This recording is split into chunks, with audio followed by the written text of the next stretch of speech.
Hello everyone, welcome back to the channel. Before we jump in, I want to let you know that I have already uploaded 2 videos in this series, so make sure to check those out if you haven't yet. In today's video, we will focus on 3 main objectives. First, we will set up a project from scratch. Means I will install the Drupal from scratch and I will use the minimal profile during installation. As you can see, I have already started by running the command to create the Drupal project, and it's in the process of being set up. Next, I will walk you through installing Drupal Inertia.js integration module that I have been working on.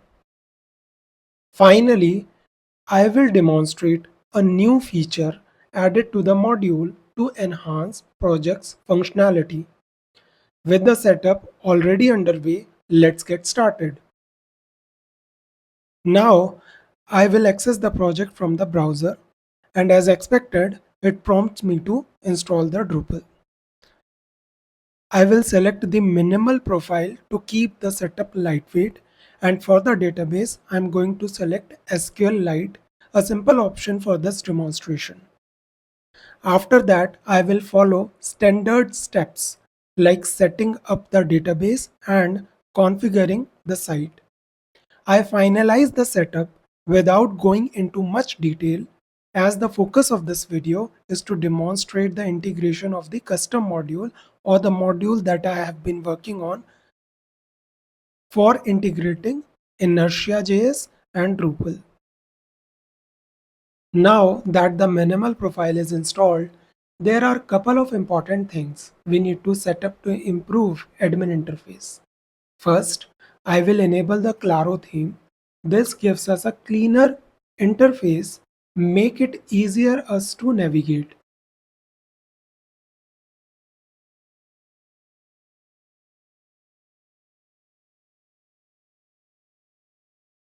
Next, I will enable the toolbar module.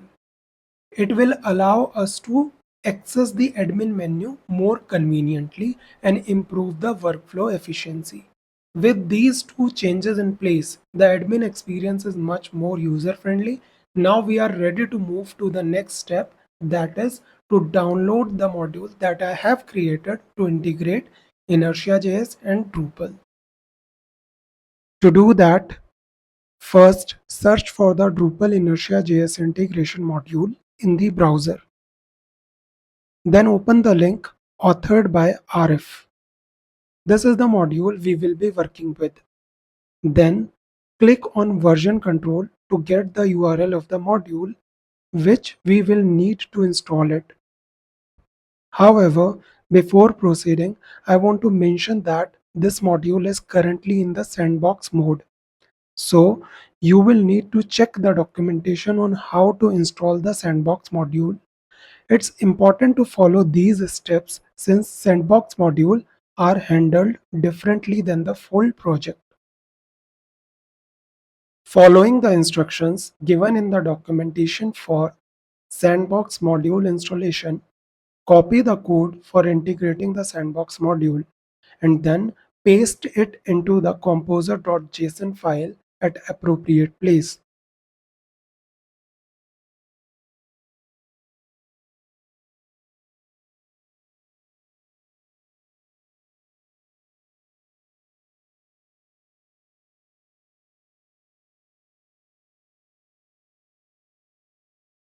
Now update the URL in this command with 1 for the integration of Inertia.js module.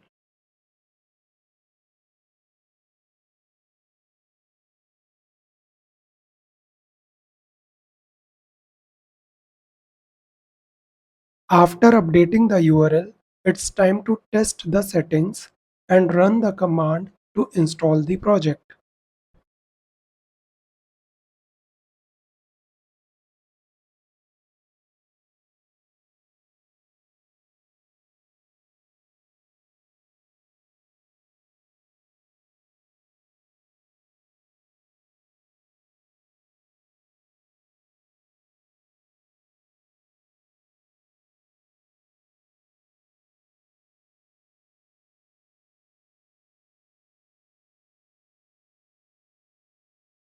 However, the command fails because I need to specify the module version. In this case, the version is main-dev. So I will return the command with that version.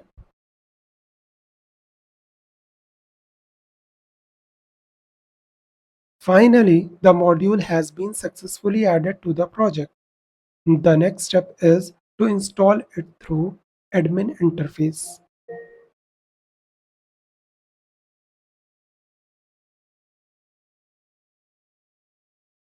There is one more thing we need, that is Drush. Because to create a front-end app, we need to run the command through Drush. As in my module, I have written the code to set up a front-end app with the command. Once the Drush has been installed, I will run the command to create a front-end app.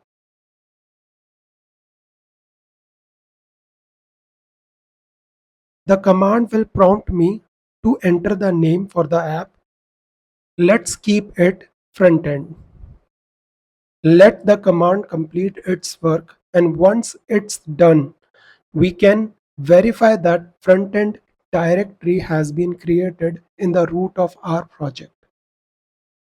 Now that we have the Inertia.js integration module enabled, it provides us with useful services and utility classes that can be used at programming level. I have already demonstrated this in my one of earlier videos.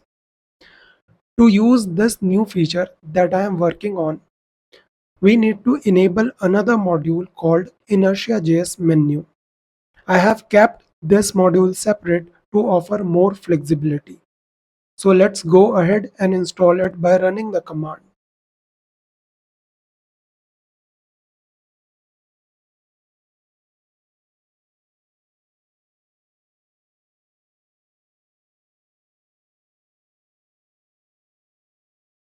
However, this module has a dependency on menu item field module, which we need to add to the project first. So let's add the menu item field module.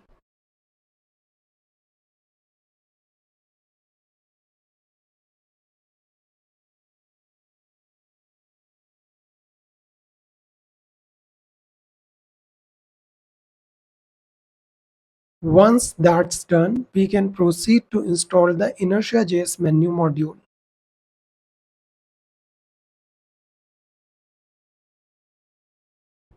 However, again, the command throws error because we installed Drupal with minimal profile. We also need to enable the options module, which allow us to store field of options type. This module is required for our setup, and I realized that adding the options module as dependency in Inertia.js menu module would be better strategy to avoid this manual step in the future installations.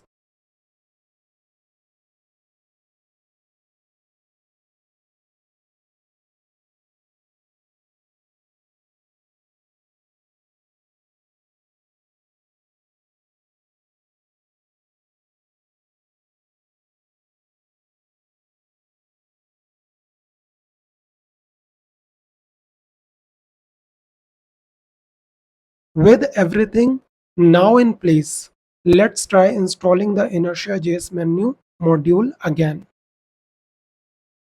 Since it was previously installed with errors, we will uninstall it first and then reinstall it. This time, the module should install successfully. As I continue setting things up, I realize that I need to enable two more modules. First is menu UI and second is menu item field UI. These modules are crucial for functionality I am building. I will make sure to add these as dependencies in my module later to streamline the process. For now, I go ahead and enable these two modules. Once that's done, I check the menu field settings to confirm that Inertia.js menu module has successfully created a custom field. We can see that the field has been added in the Manage Field section of the menu. Additionally, we can also see a change in the Add Link form. A new drop-down field has been created, allowing us to select a component from Inertia app. Though I just realized that I should probably rename this field to something more intuitive like choose app page or something similar for better clarity. To demonstrate the new feature, we first need some content. Since we installed Drupal with minimal profile, there is no default content type. So we will create one. I will start by creating a new content type called article.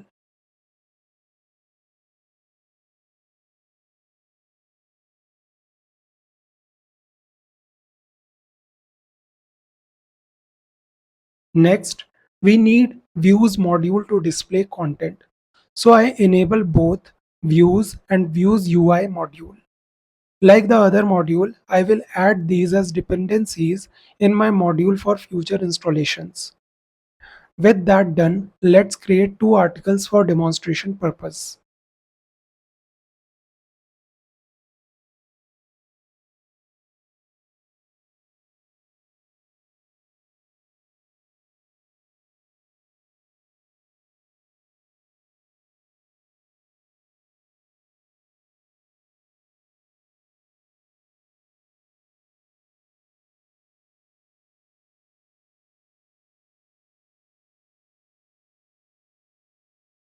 Now I will create a view to list all these articles. We will set the views URL to /article.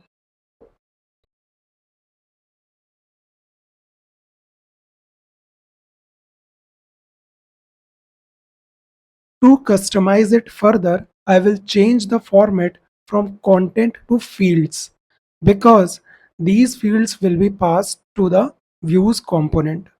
Finally, we save the view and it's ready.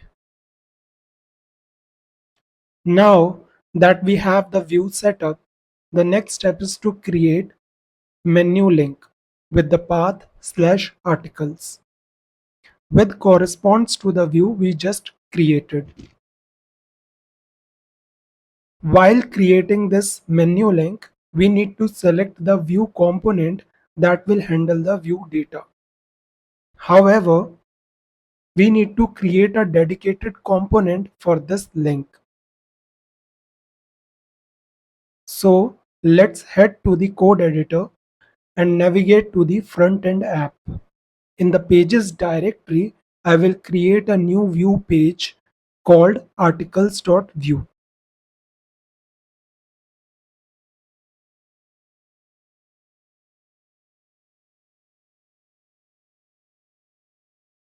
For now, I will just add some basic view template code since this page will only be listed in the drop down after we build it.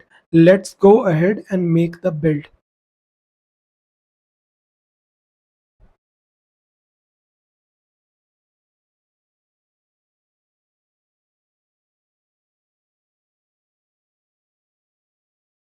With the build done, let's create a menu link with URL /article and select the articles component from the dropdown. After saving it, if we visit the page, we don't see anything because we have not added content to the component. However, if we check the console, we can confirm that data is being passed correctly from the backend, as you can see here in the browser console. Now let's define props in our view component to handle this data.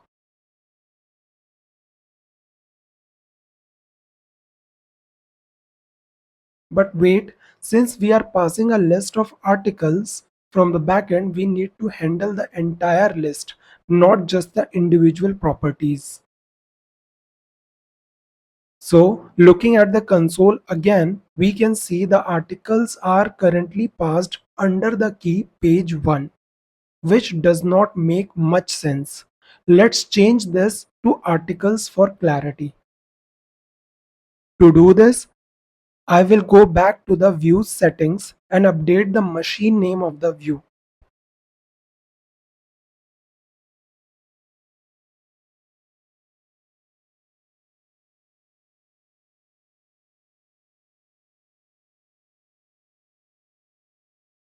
After saving and refreshing the page, we will see the changes in the console again. Now, let's go back to our Vue component and define articles as prop with the type array. We can then loop through the articles and print each article title.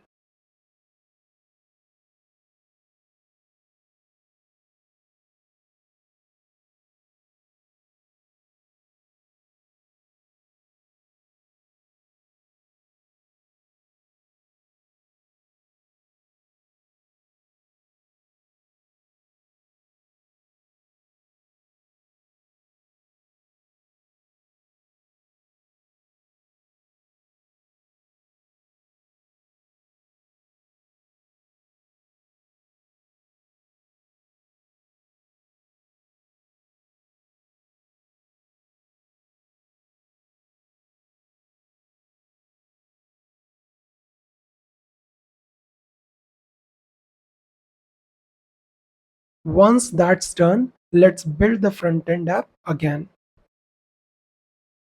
Alternatively, since the setup support hot reload, you can use that to make the process faster.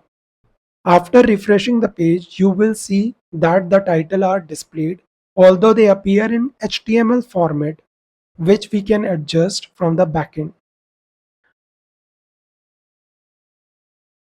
Finally, refresh the page again and there it is. The title are now being displayed correctly and everything is working fine. Now, looking at the past data, we can see that it also include page title, which in this case is the title of the view that we have created earlier. To display this, let's define another prop called page title and set its type to string in the view component.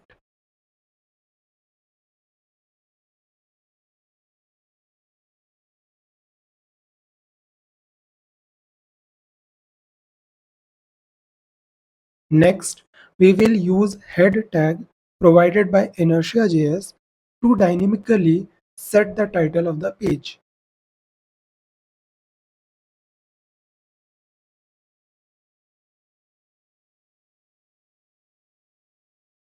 Let's refresh the page and you will see the title is now set properly.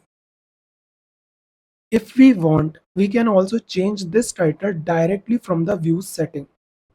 Let's go ahead and change it to articles list.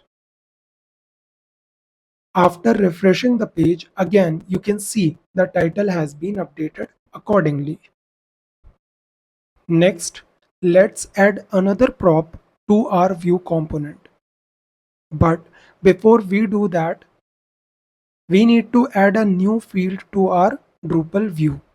For this, I will add the created on or authored on date field. Now, here is an important point. The prop name that we define in the component must match the machine name of the field we are adding in Drupal views. This is by design and ensure proper mapping of the data. We can easily find the machine name by checking the placeholders section in views for the field we added. Once that's clear, we will save the view and go back to our component, adding a created props of type string to handle the date field.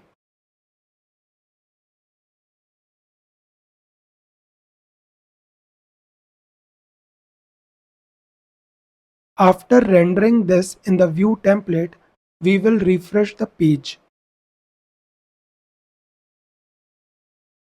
The data is displayed, but as you can see, it is coming through in HTML format.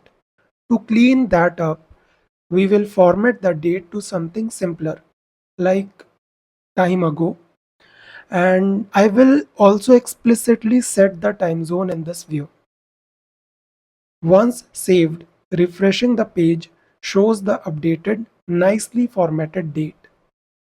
Lastly, let's enhance the UI using Tailwind CSS. I will add some basic classes like borders and padding to give it a cleaner look.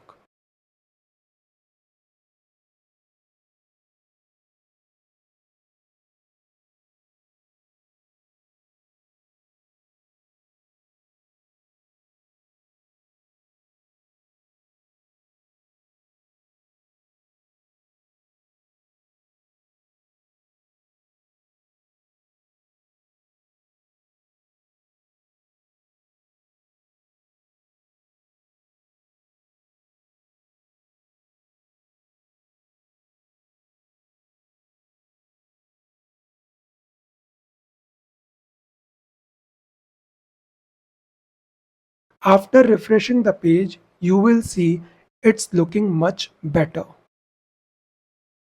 Now let's create another page where we will be rendering single article. For this, I will start by creating a new Drupal view with the URL /articles/node.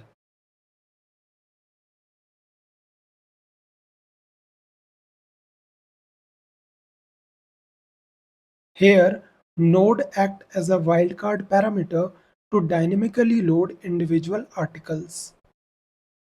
I'm also setting a machine name here, but this time it does not matter because when fetching a single article, the fields will be passed directly instead of being wrapped inside an array like before.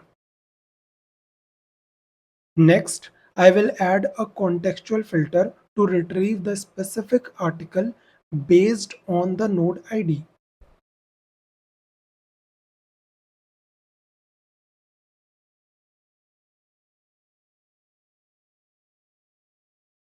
Let's test this in preview section of Drupal views by passing an article ID, and you can see it is working perfectly.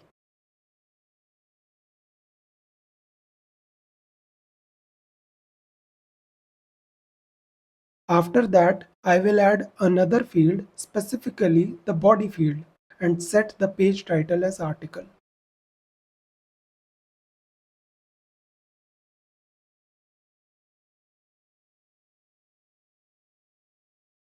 Once saved, the process from here is similar to what we did for the article list page.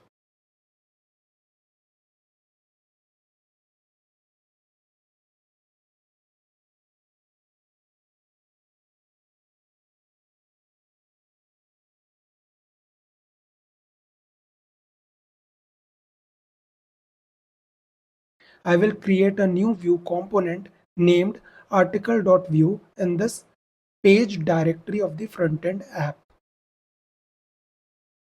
Since this time the fields are passed unwrapped, I will define each prop directly with its appropriate type.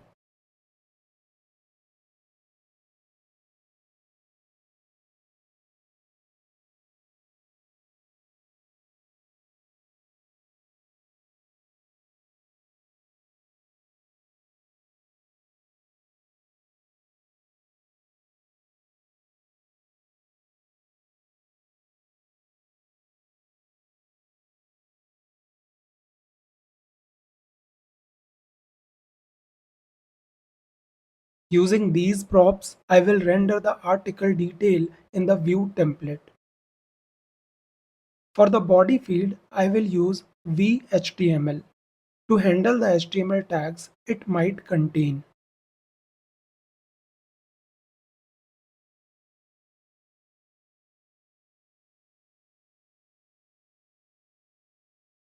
Now, let's build the front end again and create a menu link.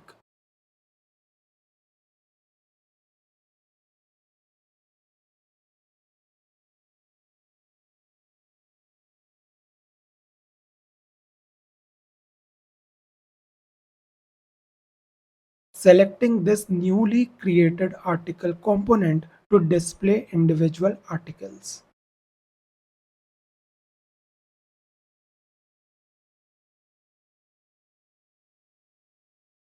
Next, I refresh the page, but something seems off. Let's open the console and check the data. The data is still wrapped inside the article key. And the reason for this is that in Drupal Vue, I forgot to unset the pager. Since we are displaying a single article, we don't need pagination. And my module decides whether to wrap the data based on this setting. So let me quickly unset the pager. After updating, I refresh the page and now it loads fine. However, there is still an issue with the date field. Let's check if I am using the correct field name in the Drupal views.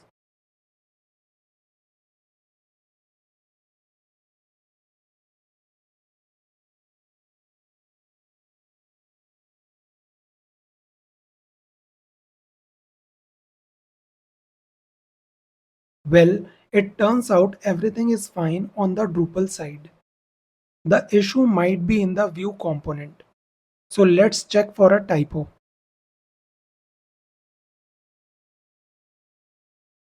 And yes, I found the mistake. I'll fix it and refresh the page again. Now the page works as expected with no more console errors. Thanks for watching. I hope this video helped you understand the integration. Don't forget to like and subscribe. I will see you in the next one.